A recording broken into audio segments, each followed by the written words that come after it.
no lives matter. So it's straight war, I'll be real with you. It's war, we're at war. This isn't like, they say there's no friends at war. So I respect the guy, as you said, he's done well, all that good stuff, but we're fighting. Right, now as of yet, I'll be honest with you, I don't want to go get my head bashed in. Sparring is sparring, and we can see some sort of technicality being shown. Now, a lot of people are calling it fake. They're saying that it's set. Jared Anderson, Lawrence Okoli, some of the best the sport's got in the heavyweight division. And he said there's no way these guys are actually going in there and sparring to the full extent. Look, you're a fighter, you've had so many camps throughout your life. Do you think Jake is almost asking them to go easy, or do you think this is proper sparring going on? The point of sparring is to learn. The point of sparring is not for them to get in there and give Jake a concussion so he can't fight. Anthony Joshua says Jake Paul's knockout sparring clips are fake and exaggerated. He believes the videos only show what Jake wants people to see. Joshua explains that real sparring is hard, balanced, and competitive on both sides. He warns that once the real fight starts, there will be no edits or excuses. Even though he criticizes the clips, Joshua still says Jake deserves basic respect as an opponent. As a boxer? Yeah, definitely. He's always wanted to be a boxer. He's got a stand-up game. I respect him as a boxer. Some boxing analysts have also questioned Jake Paul's sparring videos. They say the clips only show short moments where Jake looks good and do not show full rounds. According to them, showing 3 or 4 complete rounds would give a more honest view. They also point out that the sparring partner Jake knocked out is not a high-level heavyweight, which makes the knockout less impressive. This has made people doubt how well the footage really shows Jake's true level. Sparring videos, that I agree with that. If we're going to see that clip of you knocking this guy down, we want to see at least a full round. We want to see what you're actually doing. If you're going to show us knocking this guy down, show us more. Is his opponent any good? Okay, that's another very good question. His opponent may just be, and we couldn't really see much of him there. He didn't really throw a shot. His opponent might be a nobody. His opponent might be a guy who started box fit a few weeks ago. So that's a very good point. It's things like this we have to actually ask when we, boxers essentially putting up videos of them knocking people out. Who is this guy? You need to know that, because then that kind of qualifies that knockout or knockdown to be good or bad. Andrew Tate shared his opinion by saying the heavyweights sparring Jake are not going at full power. He explains that sparring is meant for learning, but in Jake's case, the partners are being paid and holding back. Because of this, punches are lighter and pressure is lower. Tate believes these sessions help Jake practice, but they do not feel like a real fight against an elite opponent. I think that's everything wrong with the sport. I think as a boxing purist, it's quite upsetting to watch, young fighters struggle to pay the bills and struggle in little shithole gyms around the country trying to get big money fights and going through the Olympics and going through the amateurs and not being able to pay their bills. And I understand how frustrating that can be. So I think that's where the frustration comes from. I don't think it's everything that's wrong with boxing. I think that anything that gets people to tune in to a boxing match is good for the sport. One more comment that he said was, Jake's been sparring Frank Sanchez, Jared Anderson, Lawrence Okoli, some of the best the sport's got in the heavyweight division. And he said there's no way these guys are actually going in there and sparring to the full extent. Look, you're a fighter, you've had so many camps throughout your life. Do you think Jake is almost asking them to go easy, or do you think this is proper sparring going on? The point of sparring is to learn. The point of sparring is not for them to get in there and give Jake a concussion so he can't fight. So are they trying to knock Jake out? No. But are they giving him enough work for him to learn? Gareth A. Davies gave a serious warning about the danger of this fight. He said Jake could end up running away badly once the real power is felt. Davies mentioned brutal heavyweight knockouts he has seen before and stressed that Anthony Joshua is on another level. He believes the risk for Jake is much bigger than people think and that this fight is far more serious than a simple show or stunt.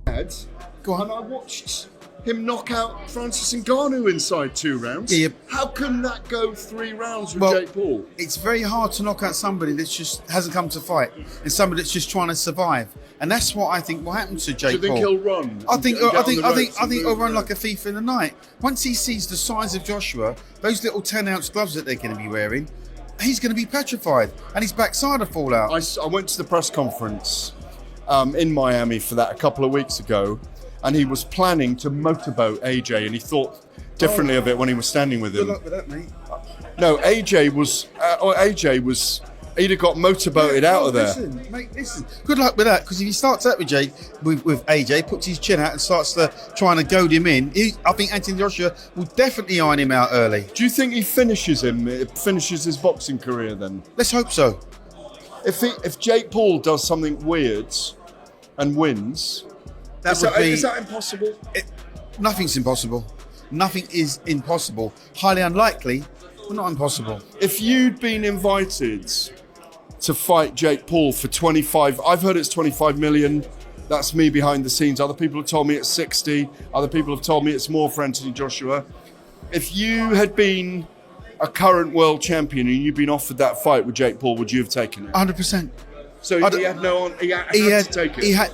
He had to take So it. you've got nothing against him taking it? I've got nothing against him taking it, spending the money even. Still got nothing against that.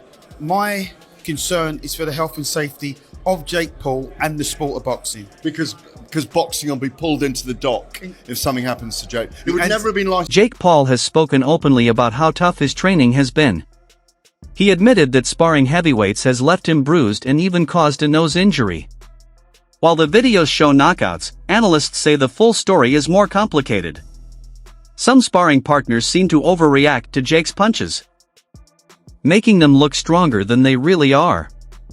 Experts warn that this kind of footage can mislead fans and does not mean Jake is ready for someone like Joshua. Move a couple millimeters to this camp. I'm not gonna lie, this sparring, the heavyweights, my nose has slight little something in there. A guy by the name of Frank Sanchez, he definitely cracked it a little bit. But yeah, man, it's bad. Wait, hold on. Look at that, dude. I'm like Squidward, dog. But don't respect me for getting in there. Respect me when I beat his ass. I'm not just walking into a fight. I'm going to win. That's what's gonna shock the world. I will become the king of boxing. Analysts have pointed out that in many sparring clips, opponents move back or fall after light punches. This creates dramatic highlights but may not be realistic. These reactions can make Jake look more powerful than he would against a real elite heavyweight. Commentators agree the clips are good for promotion, but they should not be taken as proof that Jake can handle Joshua.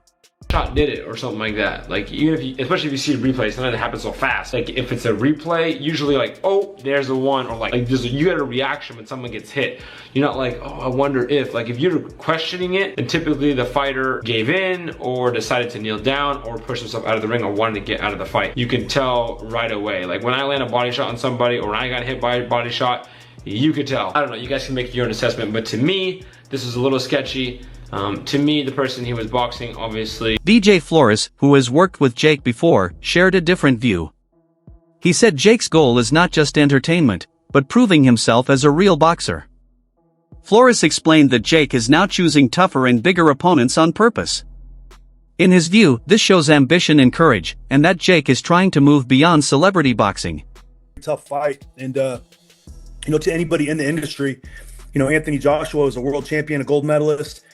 This is a big difference from, anybody else that, Jake's fought in the past. But, he's looking for these big challenges. He wants to fight the toughest guys. And I think with Anthony Joshua, he got exactly that. I mean, Anthony Joshua is a guy I would have never dreamed in a million years Jake would have fought him in his fifth year boxing in a fight situation like this. I thought he would have given it a little more time. But, this is an extremely difficult fight. Anthony Joshua is 6'6", 245 pounds, extremely dangerous, gold medalist, world champion, and I think this is a very, very difficult fight for Jake. So I wouldn't have made this fight. No.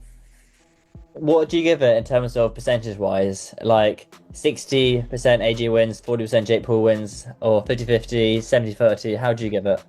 Well, you got to go up when you go off the resumes. That's what I go off of. A lot of people will say potential, like, oh, this could happen, this could happen. I only go off like who's beaten who. So if you look at it on paper, it doesn't look like Jake has any chance on paper, but I think that's probably why he wanted to make this fight. And like I said, I'm not in the camp, so I don't know all the conversations that are going on in camp Jake Paul right now. But on paper, this looks like an extremely difficult fight. And any boxing experts, that I've talked to, whether it's former fighters or whoever, they don't give Jake any chance at all. I'm not saying he doesn't have any chance. I'm not saying that at all. I'm just saying that, everybody in the know-how as far as the boxing world, they're like, Jake has zero chance to win this fight. And, it is on paper, though. It does seem like it's early. And it does, seem like it's premature, in my opinion. So what are you giving it then? A 90-10? Like AJ's had, I don't know, probably I want to say 13. Even with that effort, critics still question Jake's choice of sparring partners. They argue that none of them truly match Anthony Joshua's size, reach, skills, or ring intelligence. Because of this, many believe sparring alone cannot fully prepare Jake for what he will face on fight night.